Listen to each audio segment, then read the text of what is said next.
everyone. This is Jadalyn, and you're listening to Temple Talk Tuesday. So, as promised to some of you, I am joining today on camera. I finally did it. I know a lot of people were asking, like, oh, why aren't you on camera? Why are you just giving us your voice? So, there you go. I was brave enough to finally come speak to you guys on camera. So, hey, y'all. And funny thing about it, there's a bit of a backstory to it. So I'm going to share that with you all today for Temple Talk.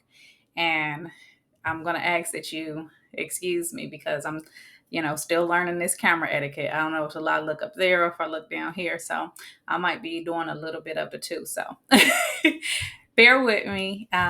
But let's go into this conversation, right? So to understand kind of why I was a little bit hesitant about coming on the camera, I have to give you a little bit of backstory about who's Jadalyn, what is this, why am I doing this, why am I here?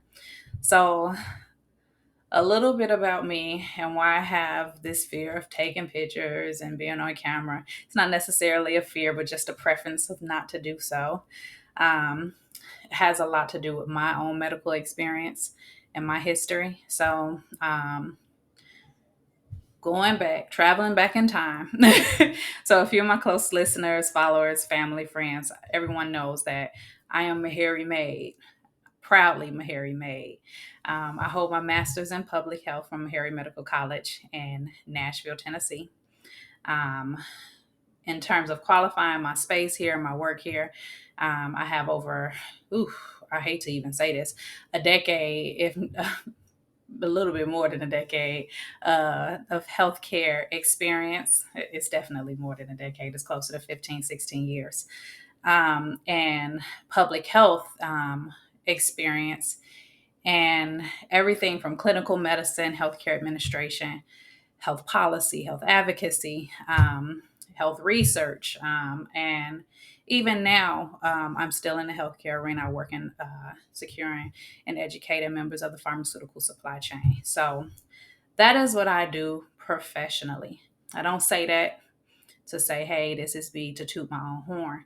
I say that to set the stage for not only this story, but what I'm doing here on Temple Talk. So I'm a strong believer in when you know better, you have an obligation to do better. And I do not sit here sitting high, looking low, judging anybody in terms of their health journey. There are still some things to this day that I do not do well and I have to work on in my own personal health.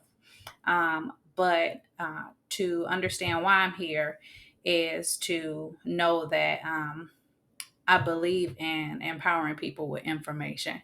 I believe in having full awareness and education to manage one's health, your personal health, and even for those who practice medical sciences or practice medicine on a regular basis, we have an obligation to make sure that we know so that we can do better by those who we serve.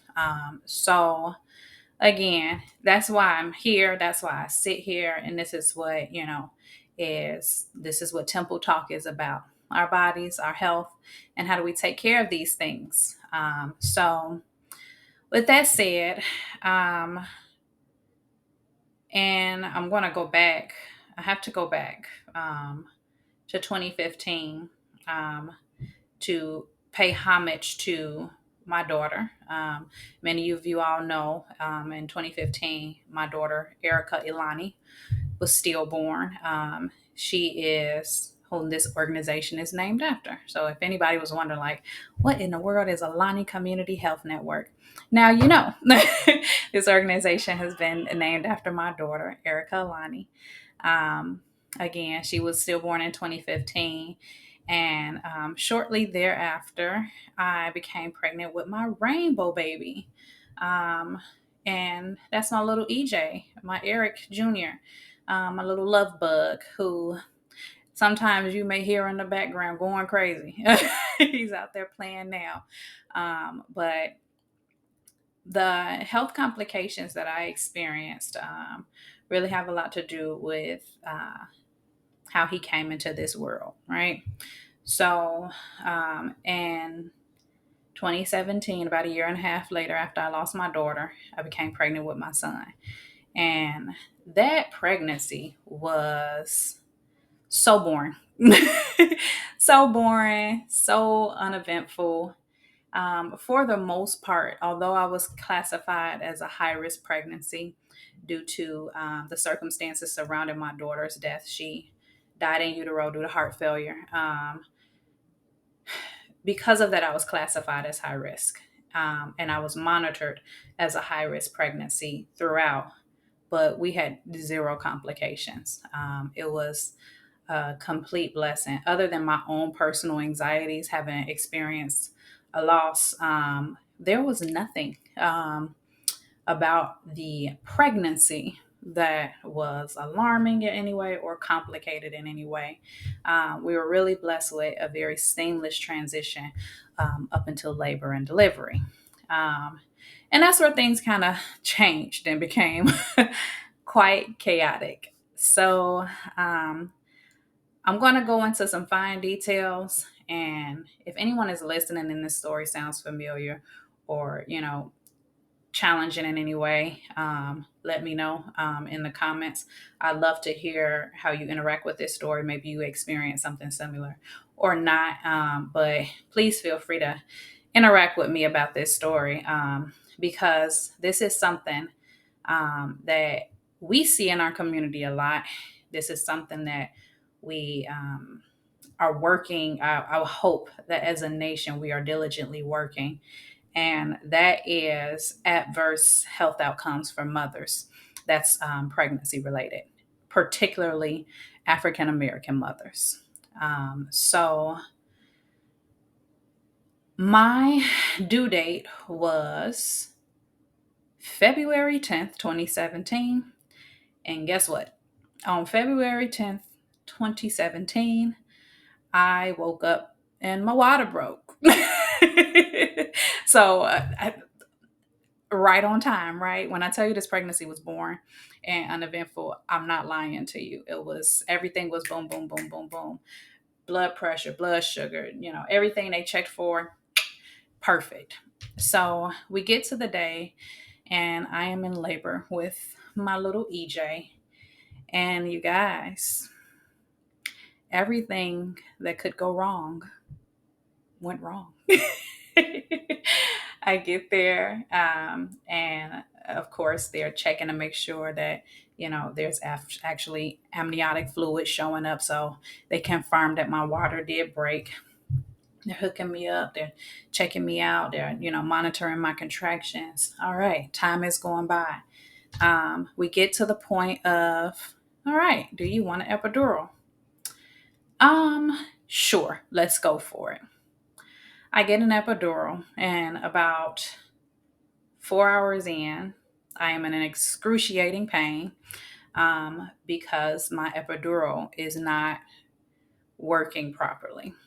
I am still feeling all of my contractions, and I am having the worst pain in my upper back and shoulder blade region. So at that point, they immediately have to stop the epidural. Um, so this isn't far into my pregnancy. I think at this time I was probably only around 3 to 4 centimeters dilated. So still got quite a bit of labor to go. So needless to say, I continued on with labor without any pain management.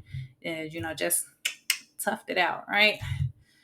Do not advise, but some of us, we have to do it, and we thank God for getting us through it. Boom. So, getting through the rest of my labor with no pain medication was interesting. Um, I was blessed to have a whole barrage of family members there.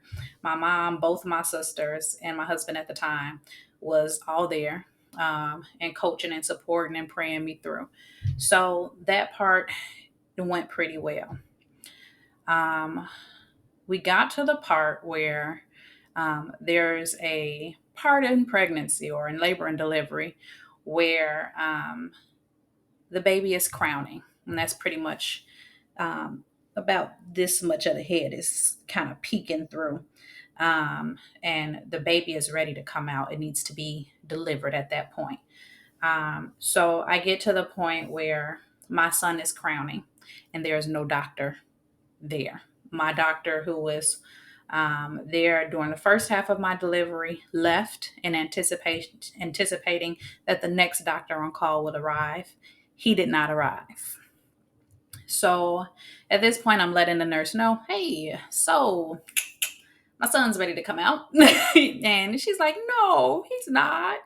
And I said, quite sure he's crowning. And she's like, no, no. She wasn't telling me this because she didn't believe me. She was telling me this because she did not want to believe me. Little did I know she was frantically calling and trying to locate a doctor because she had already been aware of where I was in my process, that she needed an assistance of a doctor to continue with my delivery. And the next doctor on call had not shown up yet. Um, I'm going to fast forward a little bit. My son was finally caught by another doctor that she was able to find on another labor and delivery floor. This particular hospital had one for high risk and another section for non-high risk pregnancies. She was able to find a doctor on a non-high risk side to come and catch my baby because the high risk doc decided that a cubs game was more important, which was cool. Whatever, that's fine. Um, so nonetheless, my son was born. He came out happy. We were good. Everything went off without a hitch. Couple stitch later, we're in a different room, and I'm oohing and eyeing over my beautiful baby boy. Here's where it gets interesting. Over the next few days, while I'm still there at the hospital, I am noticing things that I never experienced before. I have swelling in my legs. Every time the nurse comes in and she's, checking me and doing my vitals, my blood pressure is elevated. I'm the type of person, my normal blood pressure is about 110 over 75. I'm seeing readings of 145 over so and so, 153 over so and so, all of these high numbers. And, at that point, being aware of being in healthcare, being aware of my body, and aware of my progress up until now, I alerted her, hey, my blood pressure is normally not this high, and I haven't had swelling my entire pregnancy. Are these things you need to note and be mindful of? And she's telling me, oh, no, you're fine. You're okay. That's normal. Your body just went through some very, intense exercise. You're going to be okay. Everything's fine. I said, okay, fine. I'll take their word for it. Second day, right before I'm discharged, same thing. Elevated blood pressures, still swollen. And again, I'm told you'll be okay. At this point, I'm already having a headache. And I'm like, okay, that's probably just because my blood pressure is off. But honestly, I knew something was going on. And this is where I always encourage people. The knowing better part about the phrase, if you know better, you do better, doesn't necessarily have to be acquired knowledge. It could be intuitive. You know your body better than anyone else. You do not have to know the textbook definition of pain or to have ever experienced pain to suddenly experience and know, I am in pain. Just like if there's something going on with your body, you don't have to have ever experienced it before, nor do you have to have an understanding of textbook definitions of what it is or a diagnosis of what it is to know that something is off. And I encourage anybody, advocate for yourself. Advocate for yourself. Speak up about what you know. And what you know is internally, intuitively, something is not right. So I say all that to say, over the next few days of being home, I continue to watch myself and track what I was feeling. By the second day I was home, I had a crushing headache and blurred vision. And I immediately called my PCP because at this point, all right, I know something is wrong. After explaining to her what I had been experiencing when I left the hospital and what I was currently experiencing at that time, I was immediately rushed to the ER. Now, this is where things went crazy really fast. I arrived to the ER, and um, by the time I got to the ER, my entire right side had lost muscle tone. My mouth was downward turned on this side. My nose bridge was flat across. So you see that normal arch that most of us have in our nose bridge. I had lost that arch, it was completely dropped. And this eye was drooping and wouldn't close. I had lost the ability to blink and close that eye. I had completely lost feeling and sensation and muscle tone in the right side of my face. Um, they took my blood pressure. It was 245, about 245 over 180. And at that point, I was seeing double and I had a crushing migraine. You know how usually when you go to the ER, you're getting triaged by a nurse and, it's a while before you see the doctor. The doctor immediately came in after they noted my blood pressure. Um, and me and him locked eyes. And at that point, I knew um, I was moments away from a critical incident about to occur. They immediately put me on a magnesium drip. That's an IV with magnesium in it to prevent seizure or stroke. And I was rushed in the back to make sure I didn't already have a stroke. Um, and as you can tell, what I'm going with this is that some of you all are in the medical community already know, I was diagnosed with postpartum preeclampsia. Most of the time, preeclampsia is diagnosed before the baby is born, and delivery kind of alleviates the progression of postpartum preeclampsia. In my case, I had it postpartum. It was brought on after the delivery of my son, probably as a result of the eventful nature of my delivery. And it is very deadly. As you can see, I was about to take my walk down the long lit up hallway. But fortunately for advocating for myself, for pushing someone to hear me, I was able to come out of that situation with um, as a blessing with this testimony. And I thank God for that. I had great doctors. I had a great neurologist who helped me with facial exercises to help regain a muscle strength in my face. And, they took good care of me while I was there. The postpartum preeclampsia resolved with the medication they had me on. And I'm here today to tell the story. I'm what the maternal and child health community calls a near miss. So I'm grateful for that. I'm incredibly grateful for that. But as a result, I had to, walk through having to take high blood pressure medication for a month. I was on it for exactly 1 month, and it could have been longer. I could have been diagnosed with high blood pressure, but there were certain things that I did around pregnancy. I had committed to different lifestyle changes that, thank God, I didn't have to worry about some of those things becoming a long-term diagnosis for me. The high blood pressure did resolve. The postpartum eclampsia, of course, resolved. And I'm here today, thankful to be alive, thankful to be the mother of this crazy rambunctious he is now 6 years old, starting first grade in a few days. So God is good.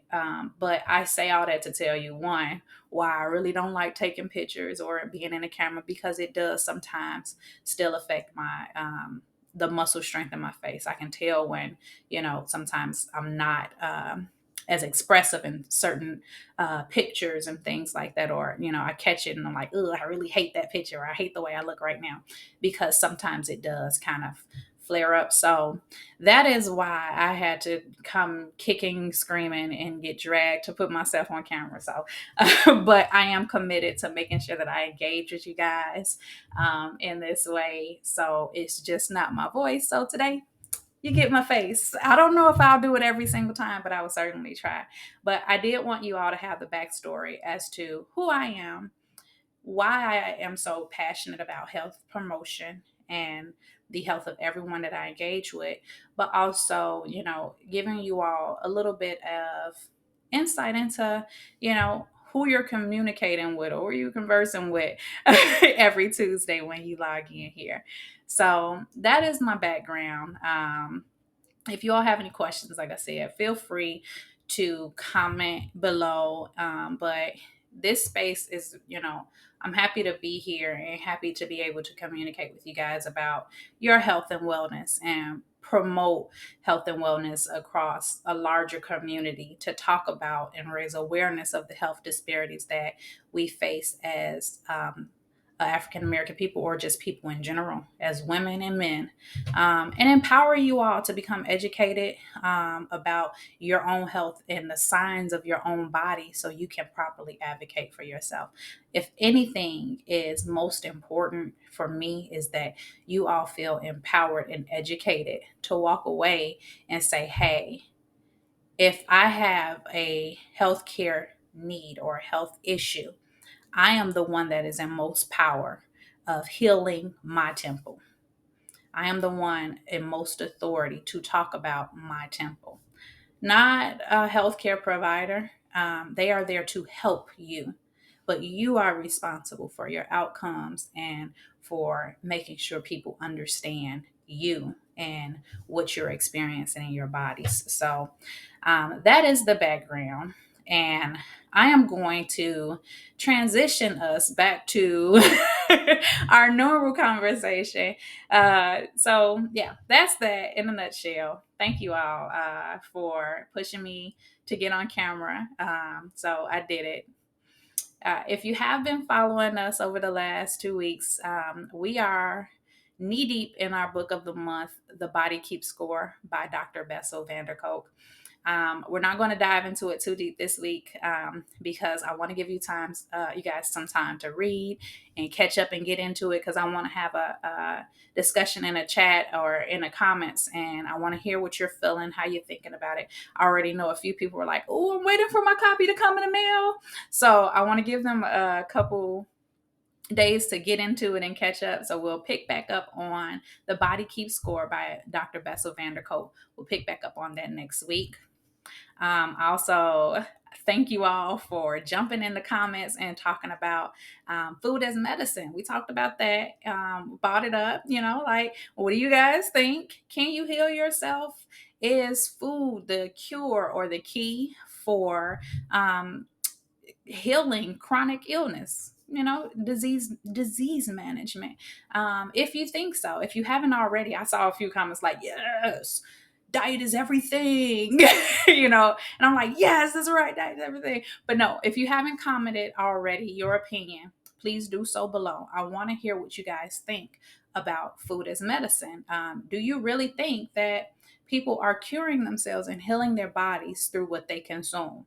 So put your thoughts in a comment. We're going to readdress that when we come back next week and dive a little bit deeper into our book and some of these common topics that's going on around health today. Okay. If you haven't done so already, if you're enjoying this space and you're enjoying this conversation, please hit subscribe and connect with us so you'll get alerted every time we're having our Temple Talk conversation. Jump on in. If you haven't done so already, please check us out on Instagram. We are there alive and well and promoting health and wellness in that space. You may notice we also have our F.E.D conference. This is our women's conference coming up on October 28th in Oak Brook, Illinois. Come out and get fed with us.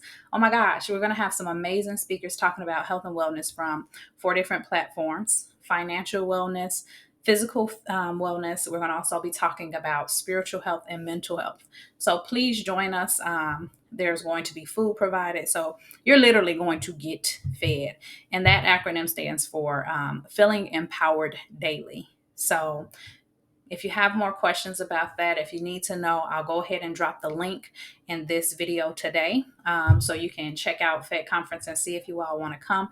Early bird tickets are on sale only until August 31st. So get your tickets soon before the prices jump up. Let's see. And if you like this video, if you like hearing about the story, if you're enjoying Temple Talk, give us a thumbs up. Let me know how you feel out there. I want to hear from you guys. Light those comments up. Let me know what you all think about any of the conversations that we've had so far about the book, about food as medicine, about my story. Some of you may have experienced the same thing. Let me know. Talk to me. This is our conversation. This is our Temple Talk. So thank you all for joining me today. And until next week, stay blessed.